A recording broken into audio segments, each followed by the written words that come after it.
අයිබෝන් කියලා පිළිගන්න පියුබ්‍රෝ YouTube channel එකට ඔයාලා හැමෝම ඔන්න අද මම යන්නේ වොට් 10 ඉන්වර්ටර් එකකින් මේ ඩ්‍රිල් එකයි මේ ග්‍රයින්ඩර් එකයි වැඩ කරන හැටි පෙන්වන්න. ඉතින් මේ ඩ්‍රිල් එක ඇවිල්ලා වොට් 650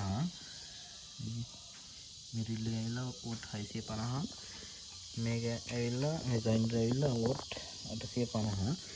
ඉතින් මේ ඩ්‍රිල් එකයි මේ ග්‍රයින්ඩර් එකයි තමයි මේ වොට් 10 ඉන්වර්ටර් එකෙන් වැඩ කරන්න යන්නේ. ඉතින් මේක ගොඩක් වටිනවා කොහරි කියන්නේ සයිට් එකකට ගිහිල්ලා හරි නැත්නම් අලුතෙන් ගියක් හදන තැනක හරි ඒ කියන්නේ කරන්ට් එක හොයාගන්න බැරි තැනකදී මේ විදිය ගොඩක් වටිනවා. ඉතින් දැන් මම මේ කරන්න යන්නේ ඔය ෆිවිල්ලේ බැටරිය තියෙනවා. ඒ බැටරිය ආධාරයෙන් මේ උපකරණ ටික වැඩ කරවන්න. ඉතින් අපි බලමු මේක වැඩ කරන්නේ කොහොමද කියලා. ඇම්පියර් 35 බැටරියක් තියෙනවා. වොට් 10 ඉන්වර්ටර් එකයි වොට් 650යි ඩ්‍රිල් එකයි වොට් 850යි ග්‍රයින්ඩර් එකයි තමයි තියෙන්නේ. ඉතින් දැන් මේක දිගටම වගේ වැඩ කරනවා නම් ඉතින් මේ වීල් එකේ බැටරි charge වෙන්න ඕනේ. එහෙම වුණොත් මේ වීල් එක ස්ටාර්ට් එකේ තියන්න ඕනේ. ස්ටාර්ට් එකේ තියලා කියන්නේ ස්ලෝ එකේ තියලා බෑ පොඩ්ඩක් අයිල් එක වැඩි කරන්න වෙනවා. මොකද නැත්නම් මේ බැටරි charge වෙන කරන්ට් එක මදි. ඉතින් මේ විදිහට ඒ කියන්නේ මේක වැඩ කරනකොට ඒ විදිහට හදා ගන්න ඕනේ. දැන්ට මම මේ වැඩේ කරලා පෙන්නන්න ඕන හින්දා මම දැන්ට මේ එන්ජින් එක ස්ටාර්ට් කරන්නේ නැහැ. මොකද සද්දෙත් එක්ක ඒක ඇහෙන්නේ නැහැ නේ කියන ඒවා. ඉතින් දැන් මම මේ ටික වැඩ කරන හැටි තමයි ඔයාලා දැන් පෙන්වන්න යන්නේ. දිගටම වීඩියෝ එකත් එක්ක රැඳිලා ඉන්න. මම මේ ඉන්වර්ටර් එක දිග වයර් එකක් දාලා හදාගෙන තියෙනවා. මොකද පාවිච්චි කරන්න ලේසි වෙන්න. මොකද මේ ඉන්වර්ටර් එන්නේ පොඩි වයර් එකක්. ඉතින් මම මේ වගේ මේ ටිකක් ලොකු වයර් එකක් දාලා හදාගෙන තියෙනවා. මේ වයර් එක නෝ ඇම්පියර් 15ක් විතර ගන්න පුළුවන්. ඉතින් අපි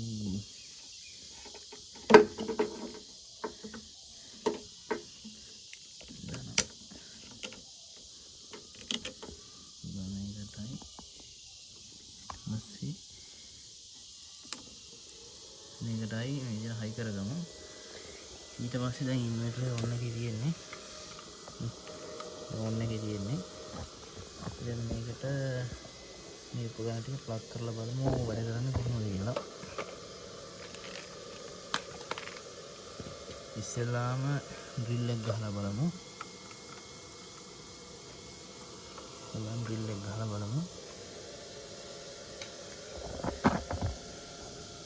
ඉතින් ඩ්‍රිල් එක මේක ඇවිල්ලා මම කලින් කිව්වා වගේ වොට් 650.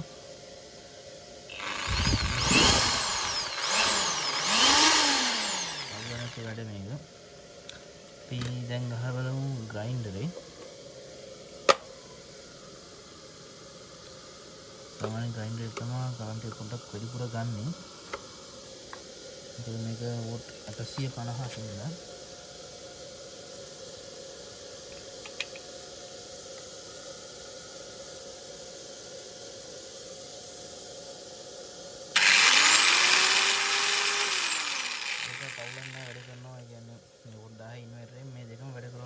කියන්නේ කොහේ හරි කරන්ට් එක නැති තැනකට ගිහිල්ලා මොන හරි දෙයක් කපන්න විදින්න එහෙම වුණා මේක මේ සෑහෙන්න වටිනවා. තව ඉතින් මේ ඉන්වර්ටර් වොට් 1500 හරි වොට් 2000 හරි විදියට වැඩි කර ගන්න පුළුවන් නම් ගොඩක් හොඳයි. එතකොට මේ ලෝඩ් එක ඇල්ලුවාට ඉන්වර්ටර් එක දැනෙන ප්‍රමාණය අඩුයිනේ. නැත්නම් පොඩ්ඩක් ඉන්වර්ටර් එක දැනෙනවා. ඉතින් මේක වොට් 1000 හින්දා මේක වොට් 850 නේ.